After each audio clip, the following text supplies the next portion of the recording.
This is Indie Business Podcast, episode 42.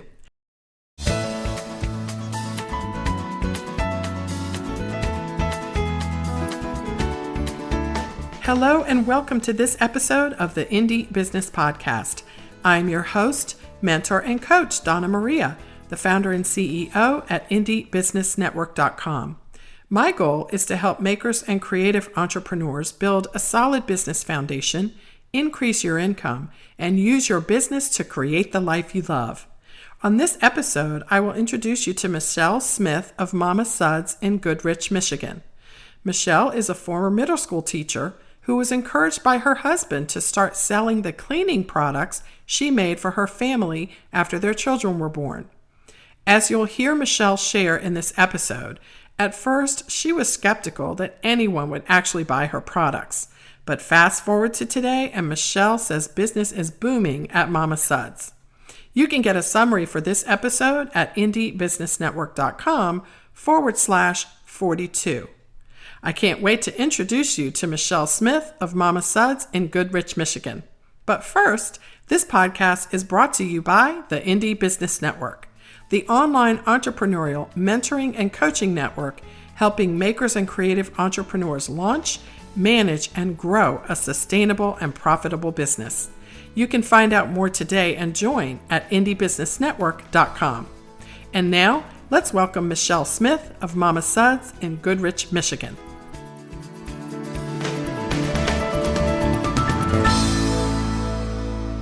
Hello, everyone. We are here today with Michelle Smith at MamaSuds in Michigan. Welcome to Indie Business Podcast, Michelle. Oh, thank you for having me. So, Michelle, you have such an interesting brand, and I'm so excited to get a chance to talk to you. The first thing I have to ask you is, tell us how this name came about, MamaSuds. Tell us about that story. Really, it was after I saw the movie with my daughter, Princess and the Frog, and my favorite character was Mama Odie. And I just had this, I wanted something like her, like this boisterous lady who, sold soap. And that's where I came up with MamaSuds. I remember that movie. That's one of my favorites. Yes, yes. I just love her. So, it's funny because as I've gotten to know you and your brand over the years, I see you that way, like MamaSuds, smiling, happy, and everything around you is clean. Yes. Nice. What a nice. We need more MamaSuds in my kitchen, but for now, we could talk a little bit about your products too. But Michelle, tell us a little bit about how you started MamaSuds. What's the story behind the brand, and what were you doing before you started your business? I was teaching. I call myself I'm a recovering middle school teacher. I taught math and language arts for 10 years, so I have my teaching degree. And I received my master's degree in 2009. I was pregnant with my middle daughter, and I got my degree as a reading specialist. And that's right about when I guess my entrepreneurial birth began.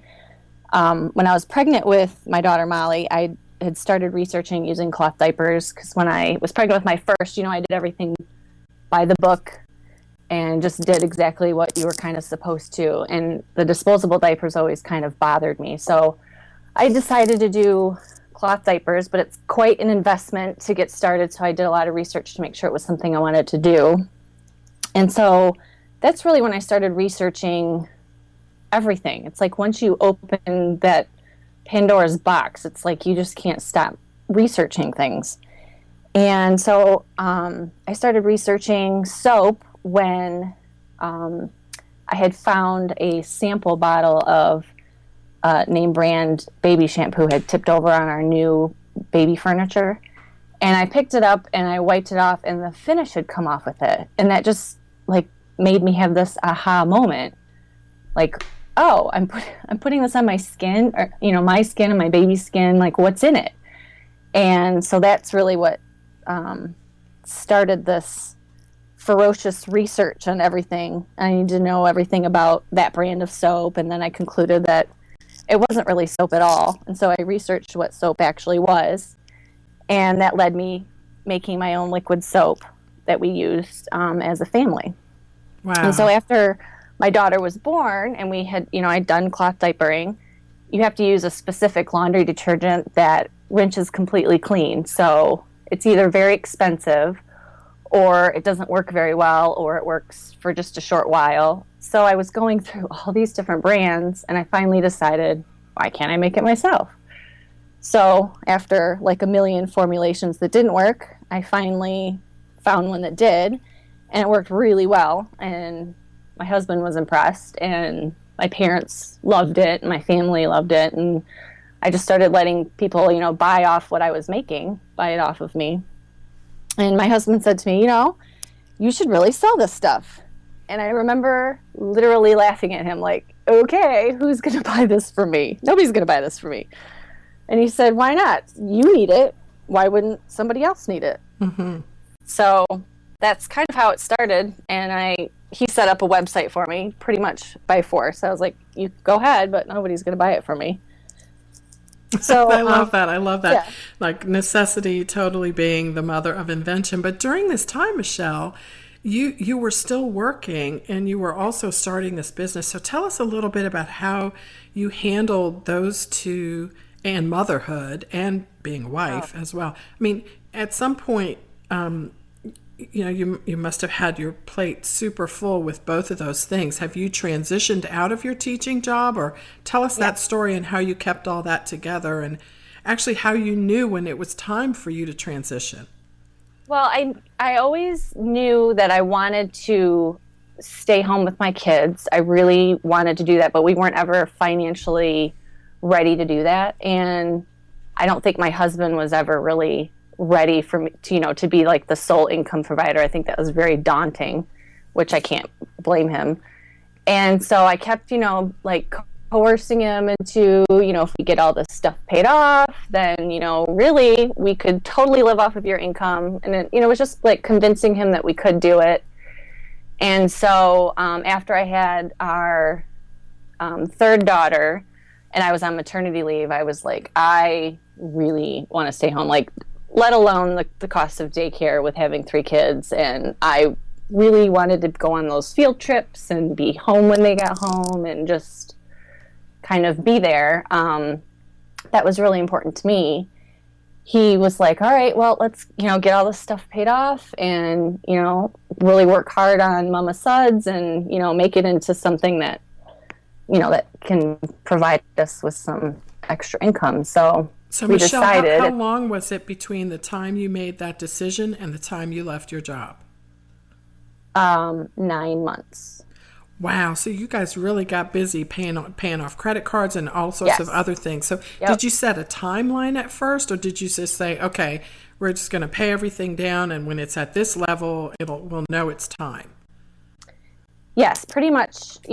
I'm like a figures person. Mm-hmm. So I had this like spreadsheet where I showed him, if we paid all this stuff off, and then we wouldn't have daycare, like that's my entire income as a teacher. So there isn't any reason why we can't do it. So at the end of that school year, so that was 2013, we made the decision that, I was going to take the summer, and let them know in the beginning of August that I was going to, take a leave of absence. Right. So that was 2013, and fast forward 3 years and you've left your job and you're working MamaSuds full time. Now, are your kids home with you as well? I mean, that's another balancing act right there as well, having your children home while you're also running your business from home, right? Yes. It was much more difficult the first year that I was home because my daughters, my oldest was in school, but my younger 2 were 3 and 1. Yes. And so that was really, really hard. So, trying to do stuff while they're home, it's almost impossible. So luckily I'm a night owl and I work really well between the time 10 p.m. and 2 a.m. when nobody's awake. So that's kind of where I learned to get things done. Make most of my stuff. And I could do contents, posts and research and stuff throughout the day when they would play for, 15 minutes at a time. But by themselves, but most of my making was late at night.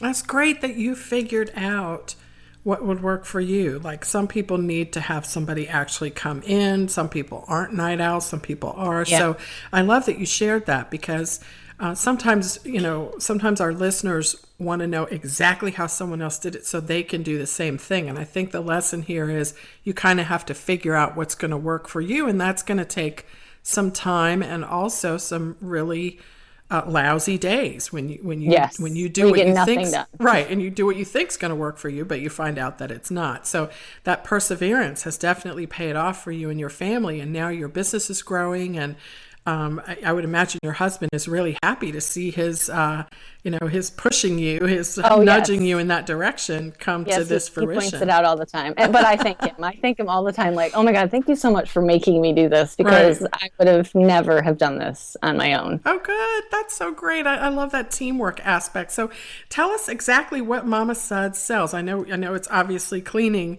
products, but what are your most popular ones, and what are the ones that you feel are really, really driving your brand right now?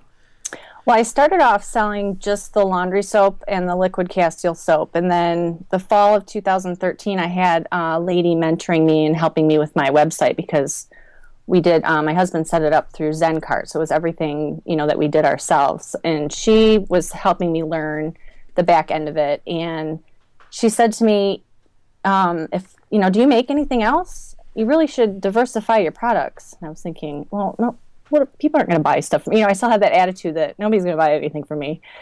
And I said, yeah, I make, face cream and bug spray and cleaner. And she's like, well, why aren't you selling it?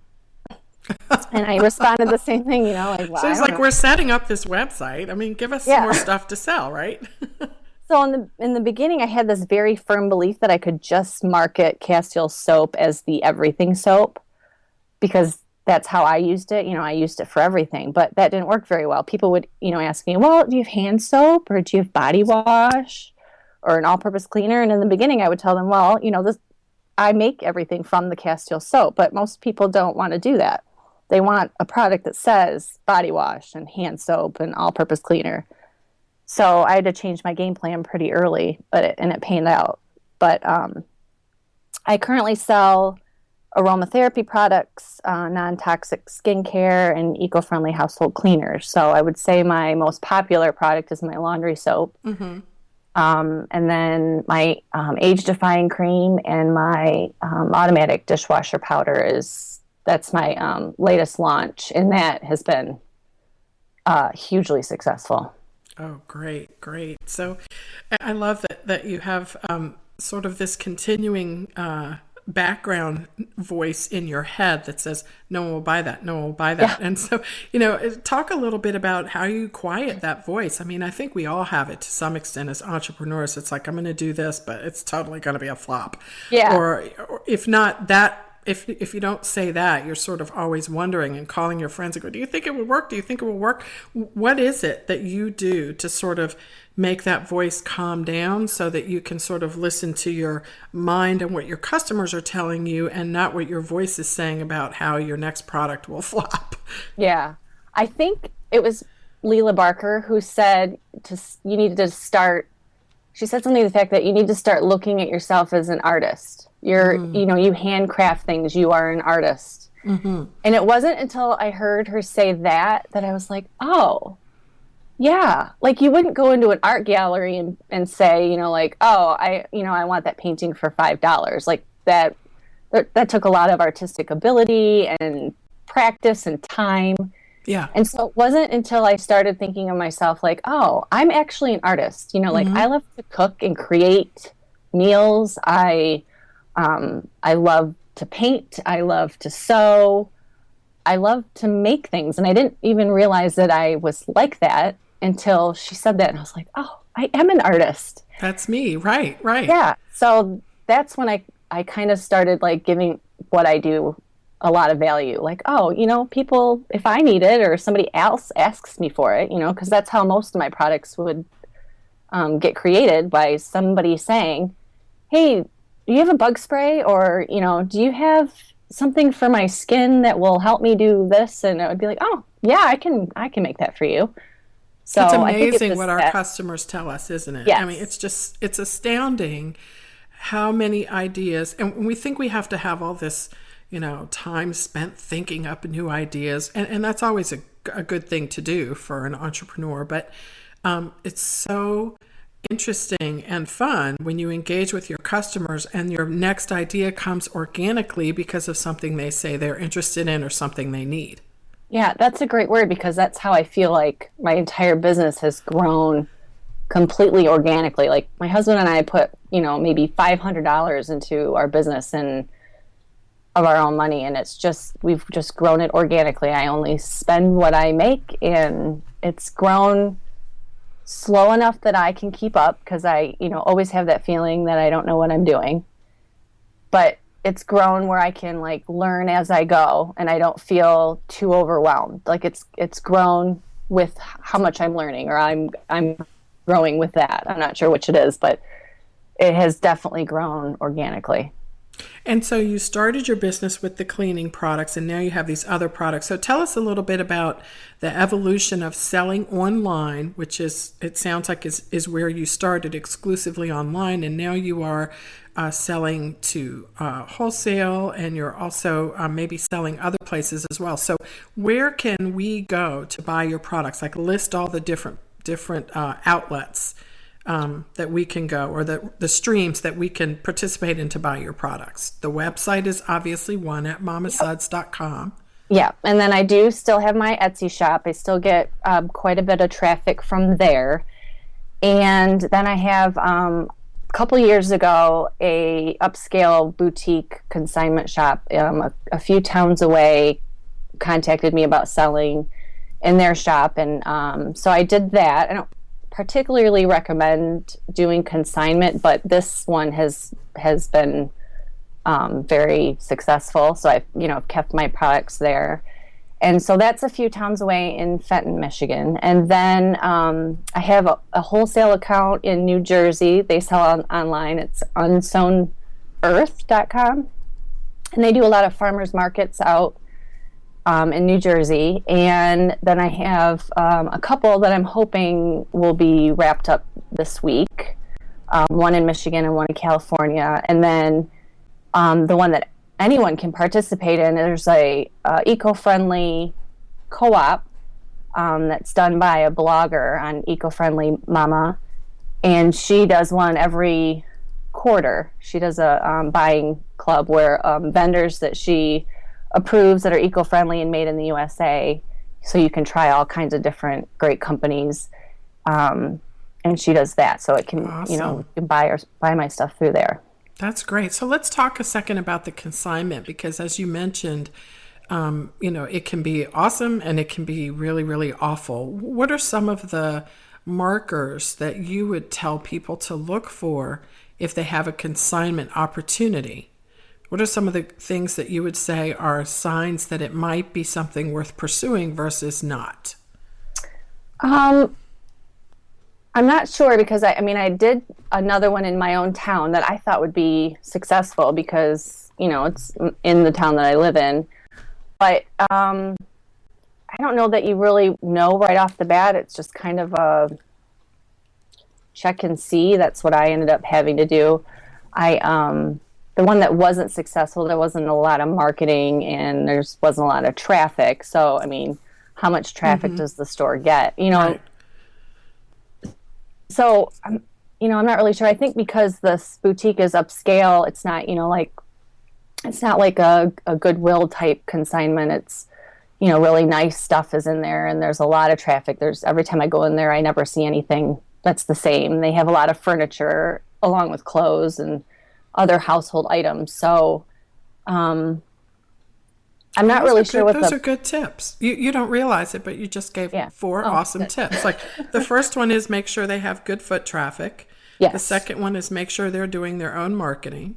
The third one is make sure that the products that they already sell are consistent with your brand.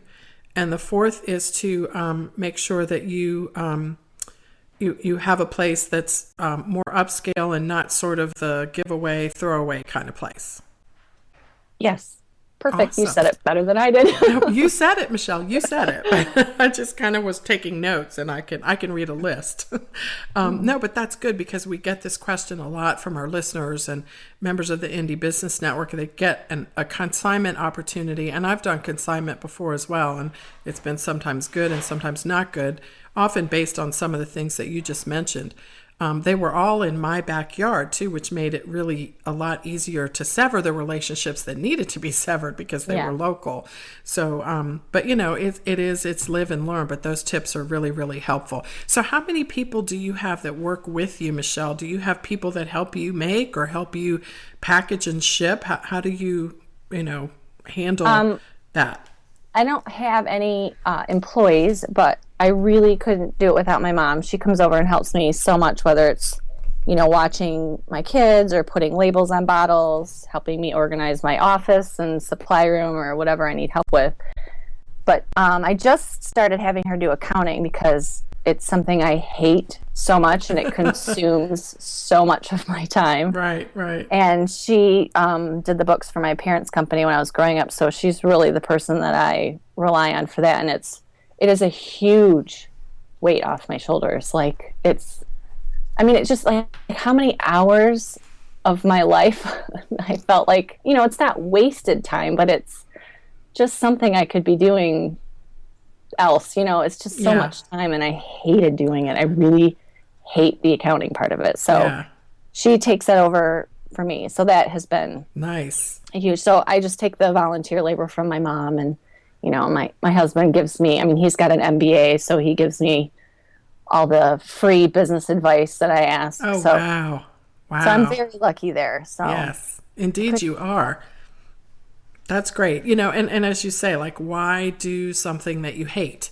Right. And now I guess everybody's got to do everything what they love and they hate at the beginning of their business. I think we all have that story. And in the beginning, the accounting part wasn't that bad. Right. But now it's it's a good problem to have. Yeah, right? it is a good problem to have.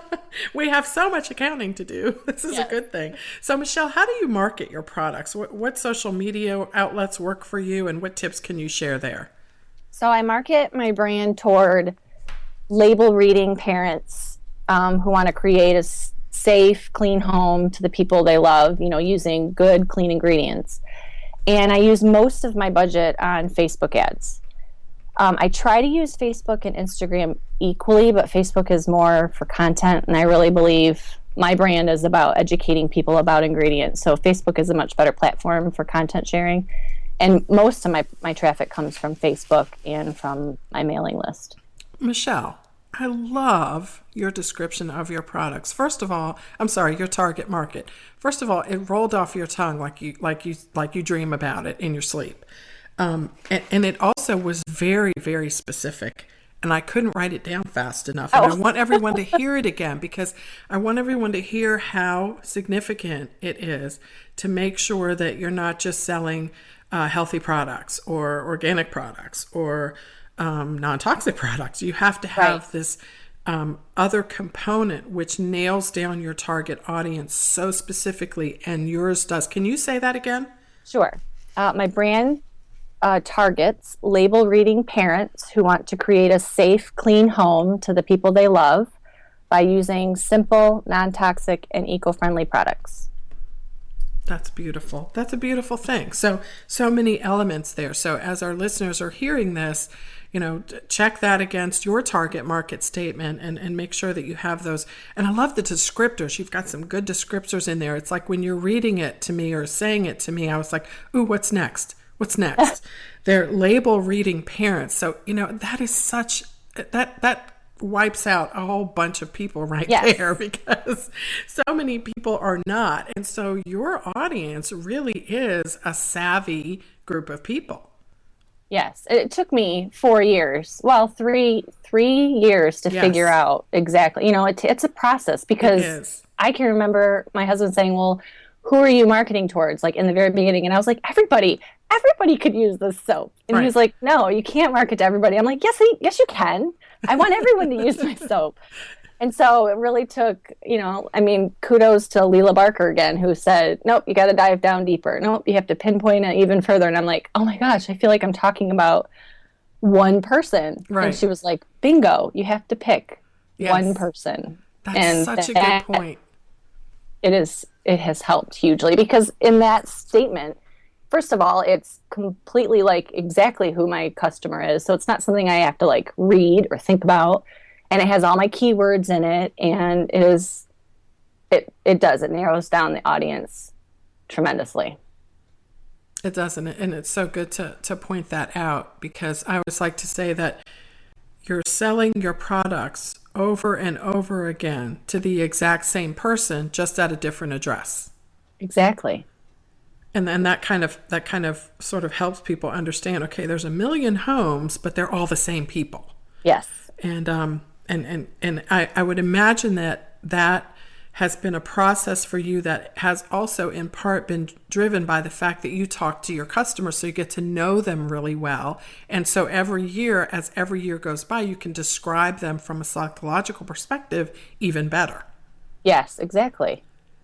Wow, yes, because one of my things that I put on my website is, people could email me. And I like email. It's still kind of impersonal to me. I get messages on, through Facebook, but that's, it doesn't always notify me, so I can't stand that. So on my website, I put that you can call or text me, because people just write exactly what they're going to tell you. And people love that. Like, usually it starts off, oh, I'm so glad that I can text you. Can I ask you a couple questions? And then, throughout the entire day, they'll just, ask me questions as they come to mind. And, it's just so much easier to kind of get to know your customers and, answer their questions. Do you answer these texts all yourself personally? Yes. Okay, so I have to ask you this then. Do you have a separate line for your family to text you and another line for your customers? How do you handle that? Nope, it's all on one line right now. And it's... Okay. You don't mix it up? Have you ever accidentally texted your husband, buy this? Probably, but I think I would just say, oh my gosh, I'm so sorry. But, that's happened at the other end to me, where they'll text back to me and they'll be like, oh, I'm sorry, that wasn't for you. So, it's a little bit more informal, but I think because my customers appreciate that, because it's more, it's more personal. It is. So I think they really like that, because they'll ask questions they wouldn't normally ask through Facebook for whatever reason, even though it's virtually the same thing. Well, what's funny too, as you mentioned that, is, they're riding home from work on the subway, and suddenly they realize they need to, revamp their cleaning supplies, and they can text you on the subway. I mean, it's just, yes, exactly. As opposed to waiting till they get home and then an email, you want to spell everything right so you don't look like you can't spell.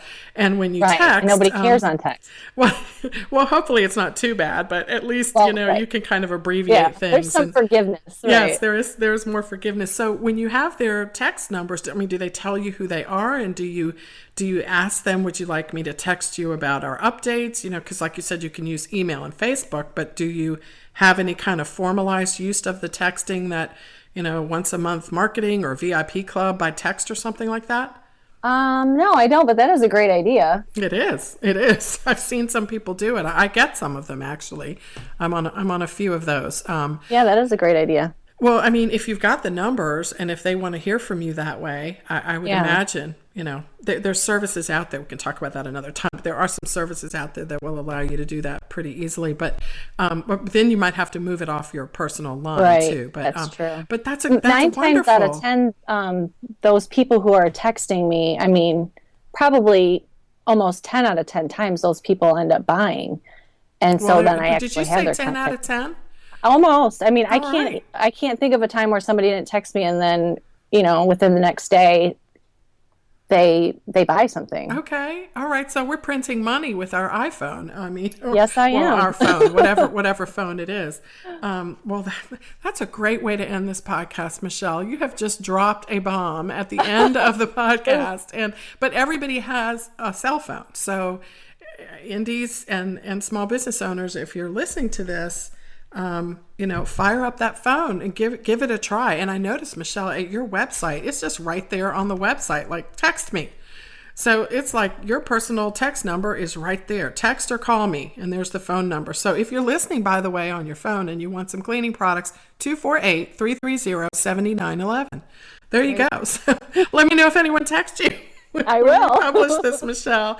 Oh my goodness, Michelle at MamaSuds. So what are 3 pieces of advice in closing, Michelle, that you would give our listeners in order to encourage them and empower them to be as successful as you are in your business?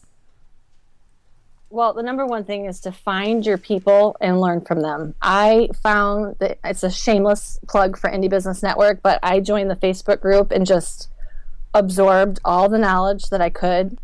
You ask questions, you listen to their advice, you celebrate victories with people who are going through the same thing as you. And because being a maker kind of makes you feel lonely, this group where people build you up and help you succeed and make you feel validated is just immeasurable. I can't even, it's just opened so many doors just to see how other people are doing things. And the camaraderie to me, I brag about it all the time. Like, oh my gosh, it's this group of mostly women and everybody gets along, and somebody will say, how do you do this? And somebody will say, oh, this is how I do it. And it's like, you can't.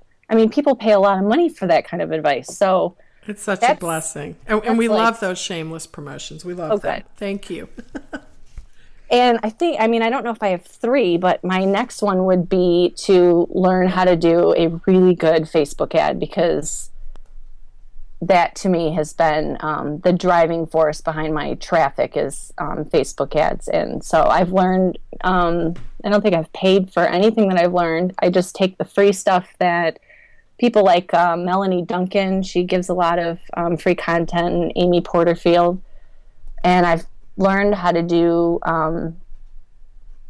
lead magnets and Facebook ads through them. And so that has been a huge part of my success. And I guess, now that I'm thinking about it, the third one would be get a mailing list, because it is so needed. And I really printing money part 2, right? It is. And I really pushed it's just one other thing I have to do. And it really should be a top priority is having a mailing list, because it really does. Every time I send something out, I get sales from it. So. Yes. Wow.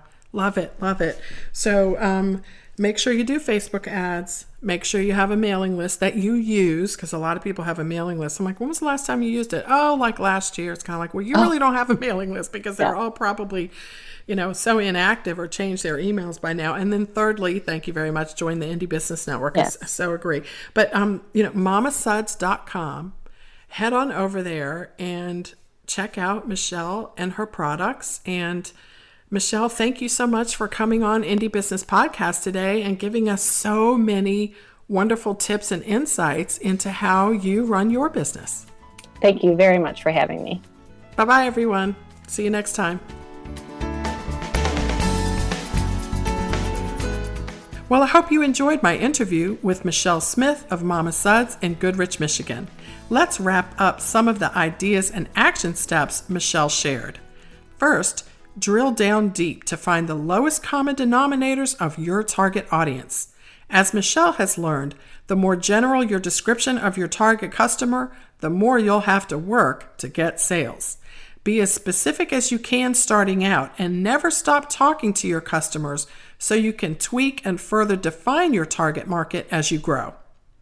Second of all, use texting. Michelle said that when she uses texting to answer her customers' questions, she lands 10 out of 10 sales every time. There's pretty much nothing to say about that, right? Try this. It might work for you. And thirdly, use Facebook ads. Michelle says that she has learned how to master Facebook ads because that's where her customers are. The same is true for a lot of makers, maybe you as well. As of December 2015, Facebook had 1.59 billion users. Imagine what it is today. Facebook ads are so reasonably priced. You have nothing to lose by giving them a try. Now, you can subscribe to Indie Business Podcast on iTunes and Stitcher, and you can also listen at my website at indiebusinessnetwork.com/podcast. And while you're there, do click on the link to go over to iTunes and rate the Indie Business Podcast. It helps me so much to know that you appreciate the amazing people and stories we bring you, and it helps us to get more visibility to more wonderful entrepreneurs like you as well. I love the maker community, and I'm so excited to be a part, along with you, of the reason why it's growing by leaps and bounds. It's such an exciting time to be in business. I'll see you on the next episode of the Indie Business Podcast. In the meantime, break all the rules, build your own corporate ladder, and create the life you love.